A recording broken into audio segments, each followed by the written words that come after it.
Welcome back into the Pick and Roll NBA podcast with Jet and Sap, presented by Full Press Coverage. Sap, I'm not gonna lie to you.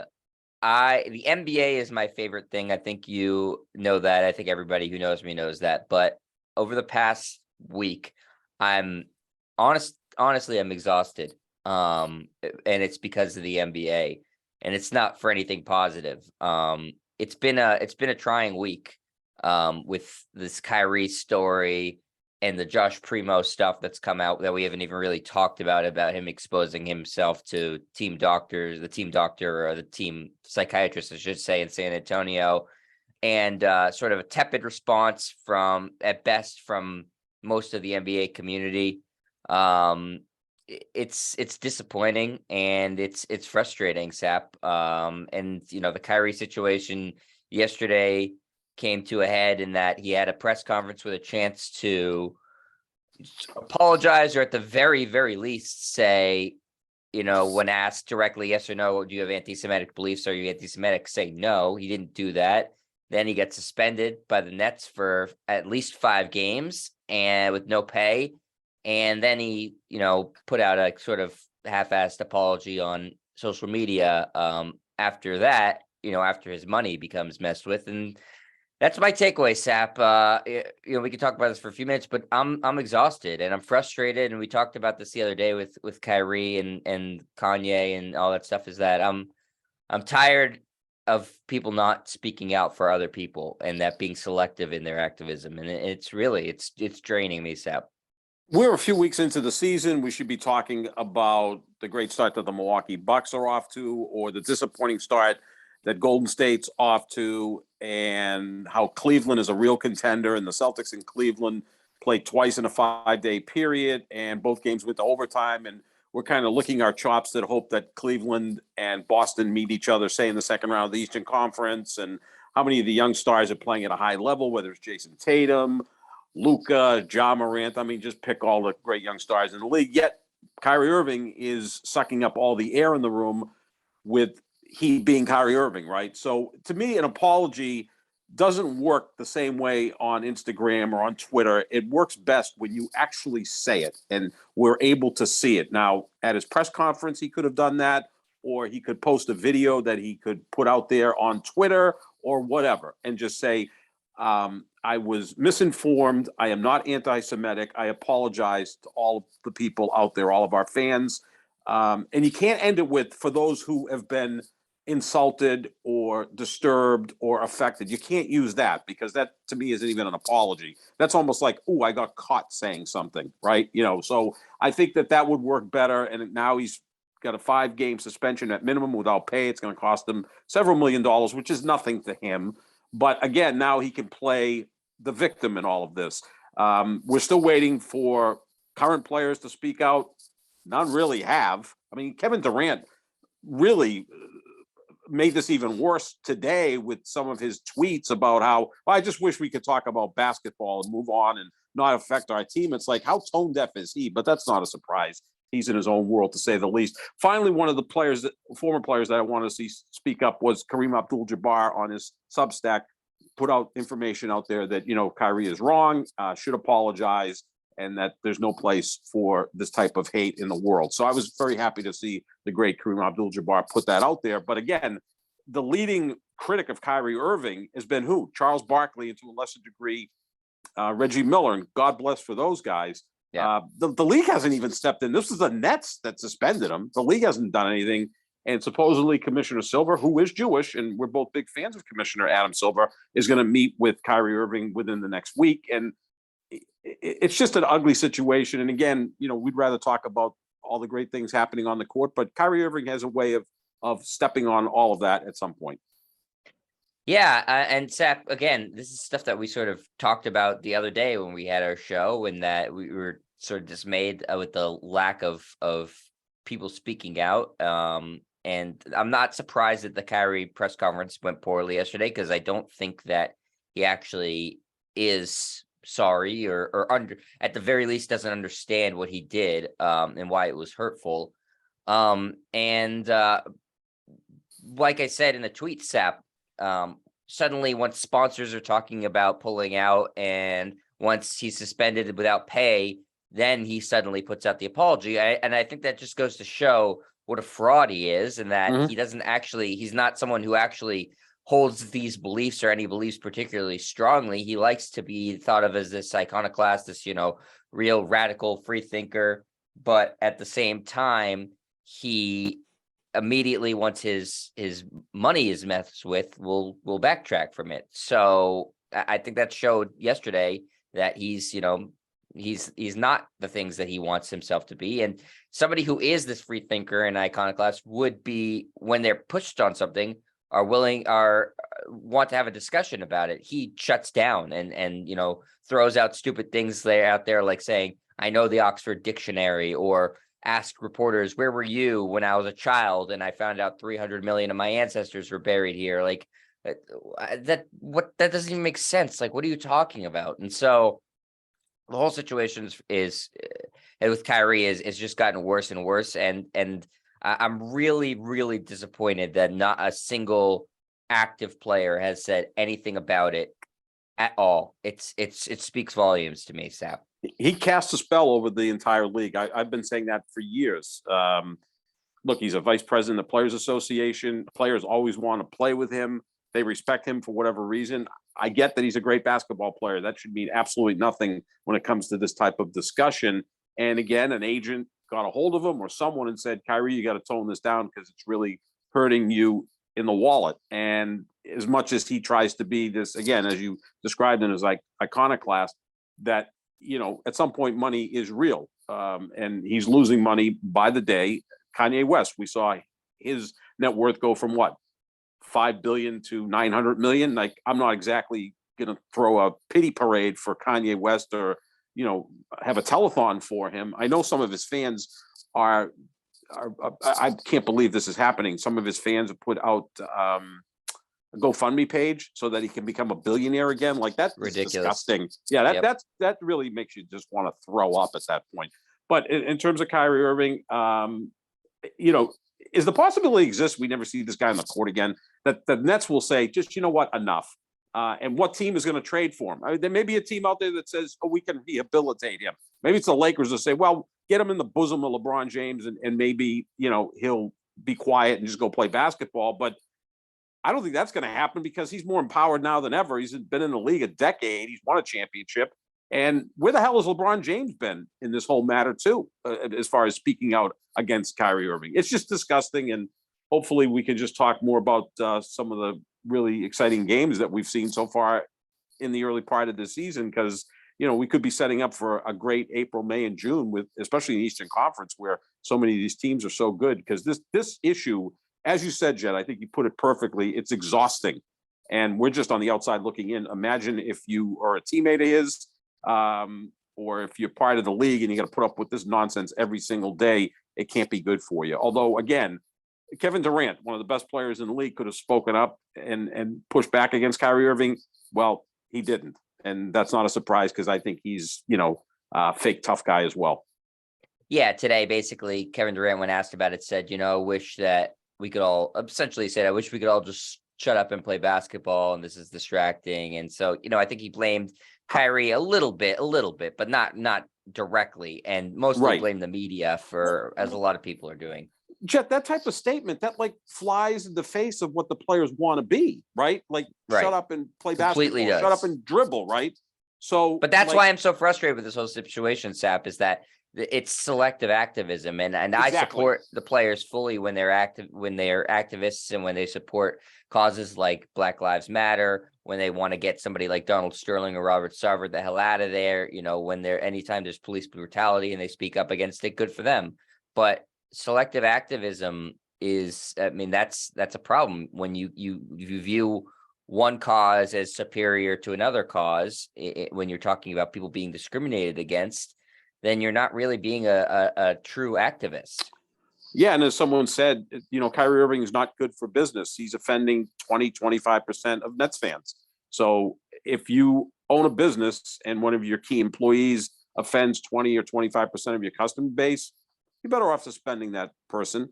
Let them think about what they're losing, and then make sure they're ready to come back and be part of the team. But who the hell knows what's going to happen with Kyrie Irving, and that organization is just garbage right now. But this is something that I'm sure we'll dip into and talk about throughout the season, because Kyrie Irving is going to say or do something completely idiotic again, and we're going to have to comment about it, and it'll take away from talking about what's going on the court.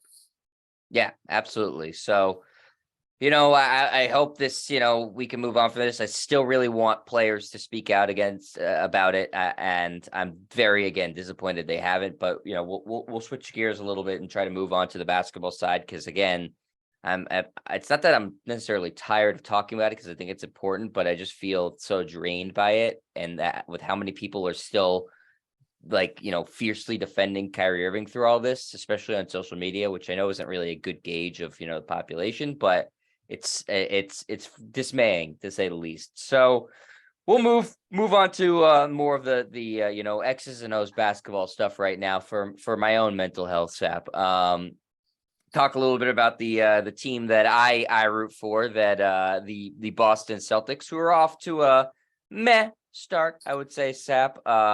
4-3, a couple of losses to the Cavaliers and then a loss to the Bulls. So it's not like they've lost to bad teams.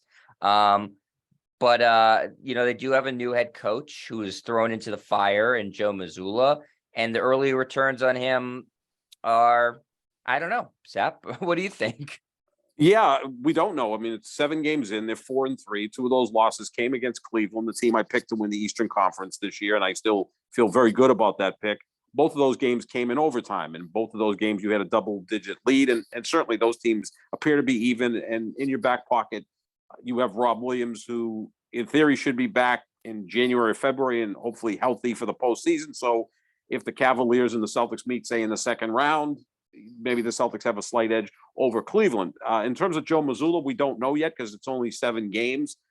He doesn't call or use many timeouts. I mean, it's kind of the Phil Jackson model, but that worked with Michael Jordan, Scottie Pippen, Shaquille O'Neal, or Kobe Bryant. He still has a fairly young team. His 2 best players are still 24, 25, 26 years old, in that range, and Jason Tatum and Jaylen Brown. I thought he designed some decent plays at the end of regulation and even in overtime. I thought Jaylen Brown's look the other night was a good look. He just missed a shot that he can make.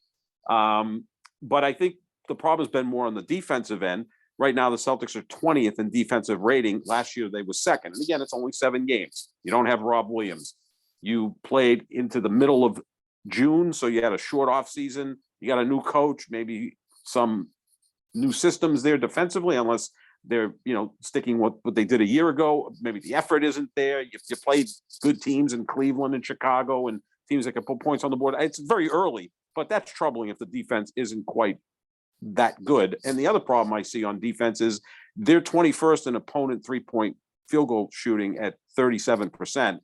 They were top 4 all of last year. So they brought defense throughout the season a year ago. It's when their offense got up to speed that they started winning 75-80% of their games. And look, Jet, in the finals, I thought their defense was pretty good against Golden State. It was their offense their offense was terrible. It was the finals. Yeah, because it seemed like every game Golden State scored like 104 points. There wasn't a wide variance of points scored by Golden State. It's just that the Celtics offense, one night would have 116, and then the next game they'd have 89. Like, there was no consistency in the offense. So they're not defending the 3 the way they did a year ago, and they're just not playing defense the way they did a year ago. So we're going to have to see if they can shore that up at some point. And there's one thing about the other night against Cleveland. We didn't see Malcolm Brogdon for 1 minute in overtime. He played 24 minutes that night. Marcus Smart played 37 minutes. Derek White, 32 minutes. I think those 3 guys should play about the same amount of minutes. I think we need to see more of Malcolm Brogdon. I think if I'm ranking those 3 players, he's the best player of the 3, certainly on the offensive end. More Malcolm Brogdon, I think, would help the Celtics. I agree. I think he's there right now. Without Rob Williams, is probably the 3rd best player. Marcus Smart, more important to the team, but in terms of just skill, Brogdon's probably a little bit more skilled than Smart, not defensively, but certainly offensively. And that the gap, I think, is big enough offensively where it makes up for the defensive part. And Brogdon's a very good defender too. So I agree with you there, Sap. And I don't. Derek White's been fine. He had one really, really good game. He, to me, is the most likely trade candidate on the team, especially if they want to get another big. I think that which I think they need, is pretty evident that Luke Cornett and Noah Vonleh and, that's sort of what they're doing there isn't sufficient to, to help your defense enough. So I could see them doing that. And in terms of just assessing Missoula as a coach, basically last year, Sap, I said with Udoka, I need 30 games. That clearly was not enough to accurately assess a first-time head coach. So I'm gonna say with Missoula, I'm gonna need like 60 games maybe to be able to accurately assess him, Wow. because for the first half of last year, Sap, it looked like Udoka was completely lost and that he didn't have an understanding of getting the team to play hard. They were not improving at all. And then suddenly, once the calendar flipped to 2022, they started playing like gangbusters and obviously made it all the way to the NBA Finals, won 2 games in the finals. So that changed my whole perception of how you assess a coach. There are some troubling signs, as you mentioned, Seth, with the defense. I think that this team has the ability to be a top defensive team. There's no reason why they were last year and they can't be this year. They don't have Rob Williams right now, but he's coming back. But you still have the personnel to be really good defensively. You didn't lose anything that should affect that at all, other than Udoka. And, whatever he said to the team, Joe Mazzulla knows and the players know. So it's not like it's some secret sauce that just Udoka had and he's now taken with him wherever the hell he ends up going. So I hope that they can figure that out, Sap. But yeah, I don't like the lack of timeouts. I'm a big proponent of, with any coach, use your timeouts. They're there for a reason. They don't carry over to the next game. You don't get a prize at the end of the season if you've hoarded timeouts. So I always think to use them. So I'd like to see him do that a little bit better. And yeah, the rotations I think could use work. I don't understand why Peyton Pritchard's not playing at all. That makes very little sense to me. And so I think there's some things that he's going to have to improve on. And we'll see. But I am not going to fall in the same trap as last year and completely write him off unless I have a bigger sample size than what I think I needed last year, Sap. You would think that this team is a year older, a year more experienced, and they'll be able to make adjustments on the fly. Maybe that's why he's not using the timeouts. Let Jason Tatum, Jaylen Brown, and the rest of the guys figure it out on the fly, and that can work sometimes. The other troubling thing is they just don't have much size. So we saw Al Horford play 40 minutes the other night. That's too much for Al Horford, especially when Cleveland has 2 really good bigs in Jared Allen and Evan Mobley. I also think that as we look at this right now, the key factor to me is always Marcus Smart. Not that he's the best player. He might be the 4th best player or the 5th best player on the team. The Celtics started to turn things around last year when Rob Williams got to play more, so your defense improved greatly, because I think he should have been Defensive Player of the Year, not Marcus Smart. He did miss the last 3 or 4 weeks of the season, so that impacted his chances of winning that. The key is Marcus Smart looking to take maybe 7 or 8 shots a game, not 12, 14 shots per game, not hoisting up threes when you're in rhythm and Jason Tatum and Jaylen Brown are on fire. You got to get to them. I think less of Marcus Smart shooting, and he concentrates on what he does best. That will show that the team can be in better shape than they were so far in this first 7 games. But they're going to be there. I think Milwaukee's the team to beat in the East because Giannis is by far the best player and everything's working well for them. But I think the Celtics and Cleveland are probably the next rung. So you could be looking at Celtics Cleveland round 2. That should be a great series with the winner going on to play Milwaukee. Now, a lot can happen between now and then. I don't think Brooklyn ever gets their act together. Does Philadelphia get their act together? Now we got James Harden's out for a month. Who the hell knows what's going on with them? The rest of the conference is good. Atlanta, Chicago, those are really good teams. But I still think the 3 best teams in the East in some order, or in order right now, would be Milwaukee, Cleveland, and Boston. Yeah, I mean, you have teams that have had success in the postseason, and like Philadelphia and Miami still trying to figure things out. But you have teams that are more upstarts, like Cleveland, like Toronto, like Atlanta, that are all playing really good basketball right now. So the East right now, I'm as good as expected to me, and I think that you should expect it to continue that way. Milwaukee is off to an undefeated start. I don't think that surprises anybody, Sap. They, like you said, have the best player, and also they have the least amount of issues surrounding their team in terms of distractions. It's all smooth sailing there right now. They're happy, everybody, and Giannis it's time to start putting Giannis in that conversation of great leaders in sports, right?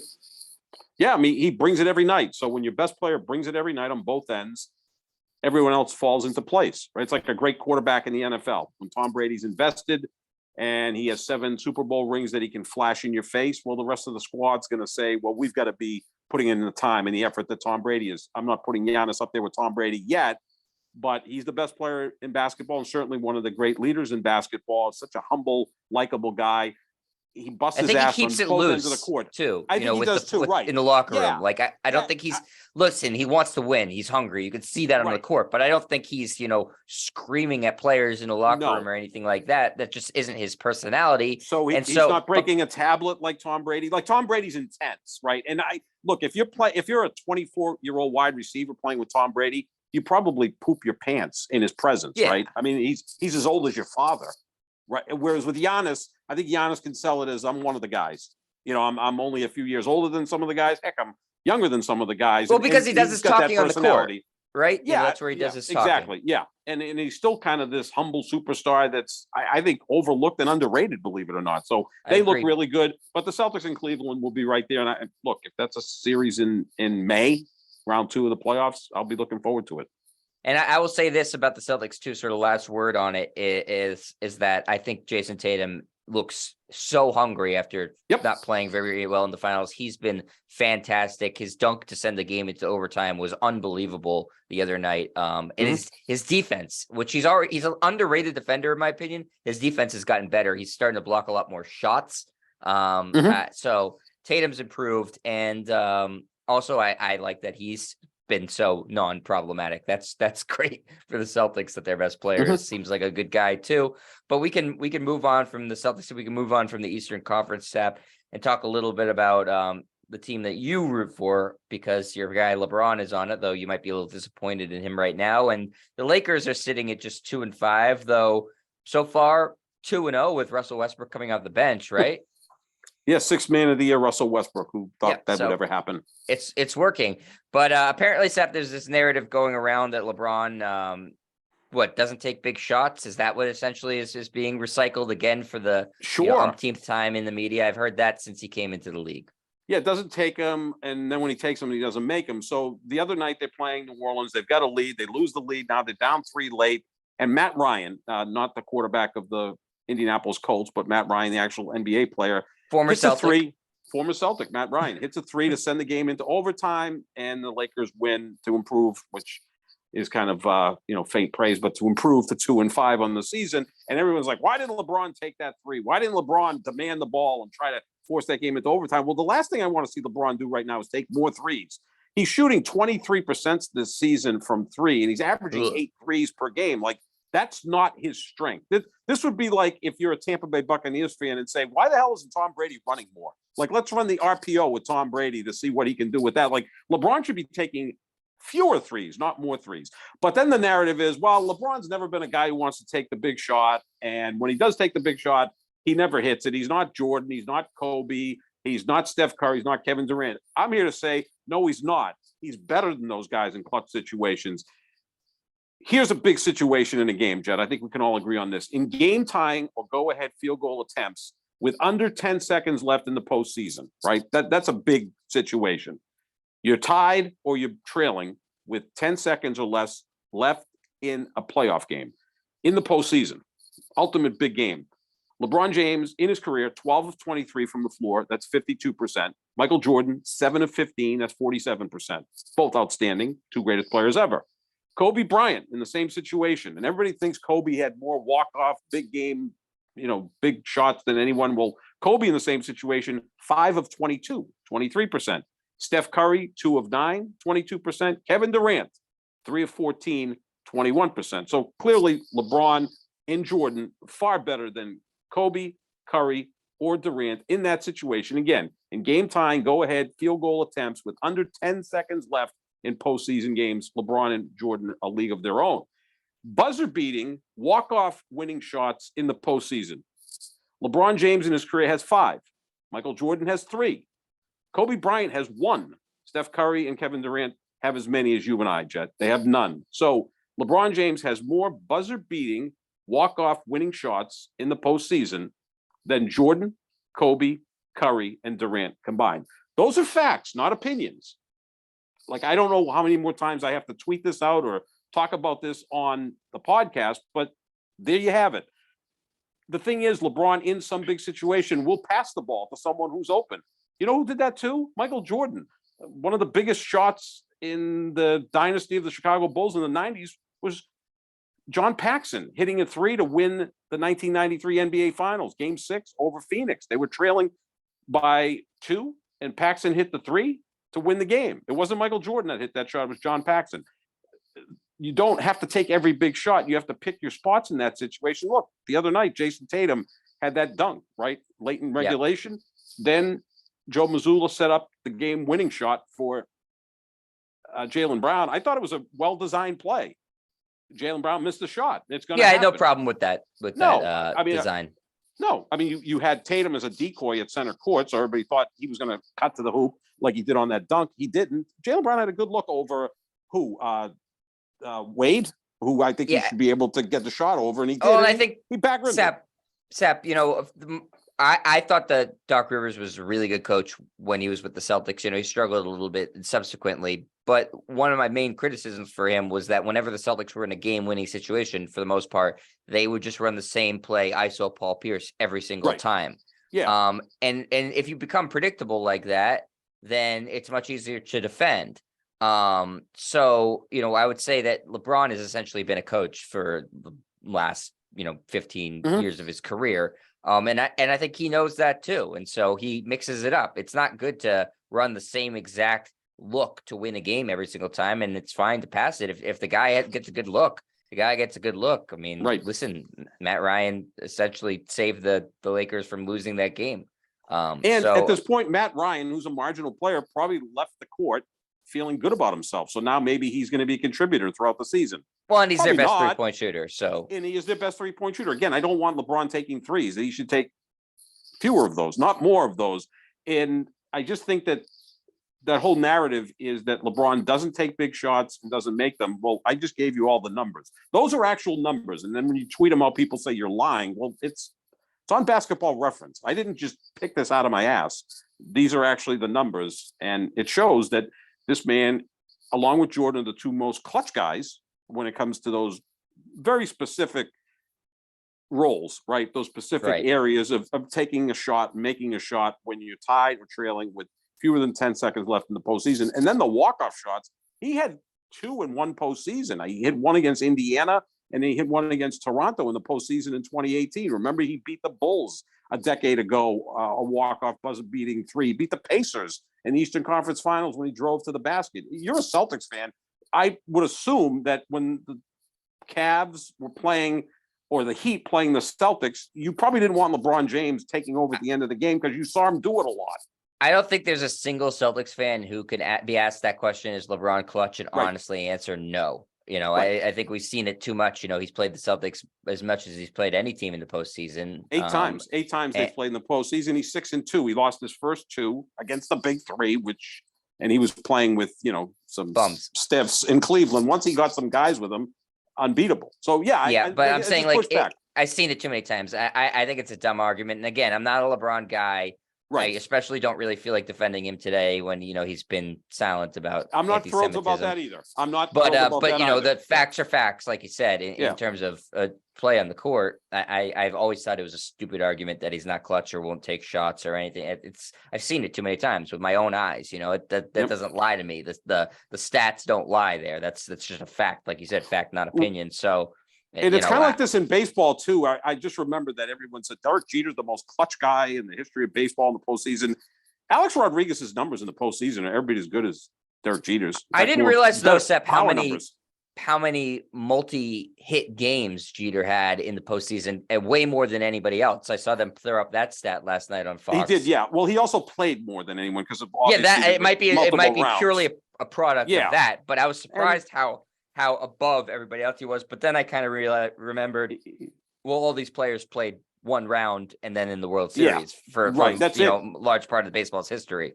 Yeah, I mean, Mickey Mantle won all these World Series. Yogi Berra, they won their league and then went to the World Series. Derek Jeter was playing in multiple rounds of the playoffs. So obviously, Derek Jeter essentially has played one full season of playoff baseball. Where the other players that had as much success played maybe a third of a season of playoff baseball. No, Jeter's a great player, but they would always say he's the most clutch guy in the history of, postseason baseball. And it's like Alex Rodriguez's numbers are pretty much just as good. In fact, better power numbers. It's just sometimes you got to look at the numbers. Sap, a quick question to end the show. We got, a little over 5 minutes remaining here. The Golden State Warriors, you mentioned earlier in the show, they're struggling. They're 3-6. It's a big story now about, what's going on with Golden State. Steve Kerr talking about tinkering the lineups a little bit. They're resting some guys now. What's going on? You and I both were very high in the Warriors. I had them finishing with the best record in the West. They're going to have to do some catching up right now. I know it's super early in the season. Why are they struggling so much? Could the Draymond Green, Jordan Poole thing be real? They're both playing poorly. They're both playing poorly, yeah, and I'm sure they're looking at it and going, well, man, we gave whatever $30 million a year to Jordan Poole, who's coming off the bench and not Jordan shooting Poole, well. Second worst plus minus in the NBA this year, only to Jalen Green, who he's on the Rockets. He's going to have a bad plus minus, and they just sort of let him do whatever he wants to do because they have no other players. But Jordan Poole on the Golden State Warriors is a minus 81, I believe. That's crazy. Yeah, in 9 games, so he's averaging a minus 9 per game. That's unheard of for a team that good, again, off to a slow start. Yeah, no, I mean, that's got to be a real thing that maybe Draymond's not the same player. And physically, he's not the same player because the style he's played over the years, he's, kind of a broken down player at this point. He missed a lot of play last year, and I'm expecting they'll try to do some load management with him. Also, Jonathan Kuminga, who we both like, hasn't really contributed anything so far. Klay Thompson is a shell of himself and, very defensive about being told that by Charles Barkley. Well, all he said on the broadcast was Klay's not the player he was before the injuries. Charles Barkley's paid to analyze basketball. That's what he did. I don't think you should get offended by that, Klay, but, everyone gets offended about everything these days. But, yeah, and look, I'm tired of the Warriors, especially as a LeBron guy. When people on Twitter are saying, oh, Steph Curry's the player of his generation. I said, well, Steph Curry's maybe the second best player of his generation. LeBron's clearly the best player of his generation. The debate can be Curry or Durant, and I'll put Curry over Durant because Curry's won 2 titles without Durant. Durant won jack without Steph Curry. So, yeah, I'll put Curry ahead of Durant, but no, LeBron's in another stratosphere from Steph Curry as an all-around player. Like, the only thing Curry does better than LeBron is shoot. Everything else LeBron's far better at: rebounding, passing, defending, everything. So good for Golden State. I'm rooting for the Denver Nuggets, other than the Lakers, to be the 2 best teams in the Western Conference. We'll see what happens. Maybe the Utah Jazz and the Portland Trailblazers are going to sustain this surprising start the entire season. Who knows? Danny Ainge is going to, lose his freaking mind. He's going to go apoplectic. This continues. They're 6-3, the Utah Jazz. He's like, no, we're not supposed to win. They're nuts. It's and right now, they have some catching up to do to get to the bottom, because the bottom of the Western Conference is bad. The Kings and the Rockets right now, the Rockets are 1-8. The Kings are 2-5. Those teams aren't getting any better. They're not getting any help. Nope. So yeah, it's bad. But yeah, I'm surprised. I obviously is just a couple weeks ago had the Warriors winning the West and not just in the regular season, but winning the West and going to the finals. I thought that their young players would be able to supplement the old players, and they sort of mix and match and give them energy, and they'd be able to win games. But James Wiseman's been up and down. I thought was going to have more sustained ability. Like you said, Kuminga hasn't really shown much. Moody hasn't done too much either. Poole has regressed after getting that big contract extension. So I'm not sure. I don't think that they're this bad, Sap. 3-6. I think that I don't think they're in danger of missing the playoffs realistically, but it's definitely not the start anyone envisioned for them. Yeah, they'll tank this year, right? And they'll win the lottery and get Big Vic. Like that. Yeah, that's fair. That would make us all basically like stop watching basketball if that happened. Yeah, pretty much true, Sap. I would I would agree with you there. So, well, that's going to do it for us here at the Pick and Roll NBA podcast with Jet and Sap, presented by Full Press Coverage. Sap, are you going to write an article about how the media is wrong about LeBron's clutch shooting? Oh, I've already done that. I've tweeted about it. I'm going to be locked up at some point, put in a straitjacket, because I actually tried to call Rob Parker and Chris Broussard last night. I never called, talk shows, but they were kind of stumbling over themselves. Rob Parker is the guy, thinks that 4-6 in the finals is worse than 4-0. You guys are both morons, Sap. I'm sorry. I told you this many times. But Broussard was actually, backing LeBron, saying, no, LeBron's hit all these shots. And I tweeted at him. Of course, they wouldn't answer the phone. Like, I called and no one, and it rang. And I'm like, are they saying I'm from Massachusetts and they just don't want to talk to anybody from Massachusetts? Because we know Rob Parker, and Chris Broussard talk about how racist Boston is. Yeah, partly true, but I'm not calling to discuss race. I'm calling to just discuss facts about LeBron James. They never answered. So Yeah, I don't know. maybe I'm barred from these shows, and I don't call them. I don't. But I've said many couldn't take times, it. I don't think I don't like to criticize other people in the media all that, that much, and everybody tries to do their jobs. I don't think anybody should be like, pressured to be fired, but I think those two guys suck at their job, honestly. Rob Parker for a long time, and Broussard, literally makes things up out of thin air. So and I'm I not think a fan Rob of either Parker. of those Rob guys. Parker calls Tom Brady the luckiest of all time. Man's been And very he has lucky for for years. 20 plus years. Yeah, those seven Super Bowls he just stumbled into. It's a weird hill to die on, Sap. Yes, it is. It is. But again, yeah, we are the Pick and Roll NBA podcast with Jet and Sap. Check out our social medias at John Sap 25, where he'll tweet at anybody who's listening about LeBron James. You can check me out at Jet Stryer, who's been, retweeting anything that anybody said that's about criticizing NBA players for not speaking out right now. That's sort of what I've been focused on. And you can check out the show wherever podcasts are found, or the YouTube version if you're not watching the already, youtube.com/Jet Stryer. Thanks to Full Press Coverage. We'll be back next week with some new additions to the pod, hopefully talking a little bit more basketball and some of the stuff that can blow over. Maybe some players will speak out. We will see, but we will be here regardless talking about all of it. So thanks for listening, everybody, and we'll talk to you later. See ya.